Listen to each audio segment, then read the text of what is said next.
Message. একজন ইহুদি যুবক বলছে আমি ইহুদি, এতে আমি গর্বিত। কেন গর্বিত? কেননা দুনিয়ায় আজ আমাদের রাজত্ব। কে বলছে? ইহুদি যুবক বলছে। জিহাদে তোমাদের সাথে পেরে উঠতে না পেরে আমরা কি করেছি জানো? কাদের সাথে? মুসলিমদের সাথে।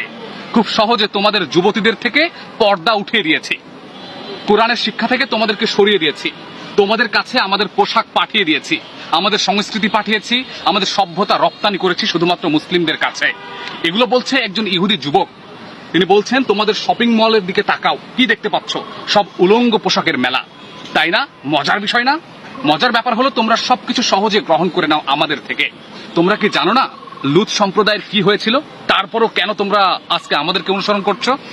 তোমরা স্লোগান দাও ইহুদিরা আমাদের পবিত্র ভূমি ছিনিয়ে নিয়েছে, আমাদের প্রথম কিবলা দখল করেছে, কুরআন সুন্নাহকে একেবারে ধূলিসাৎ করেছে, শেষ করে ফেলেছে। কি করেছো তোমরা আমাদের বিরুদ্ধে? কিছুই করতে পারোনি। কিছুই না করতে পেরে শুধুমাত্র তাকিয়ে দেখছো, পারবেও না আমাদের সাথে তোমরা। হা হা হা হা। দৃষ্টি মেলে তাকাও, রাস্তায় রাস্তায় তোমাদের যুবতীরা ঘুরে বেড়াচ্ছে আজকাল। কি খুশির কথা, আমাদের সংস্কৃতি তোমরা গোগ্রাসে গিলে ফেলেছ। তোমাদের অবস্থা শোচনীয়। তোমরা মুসলমান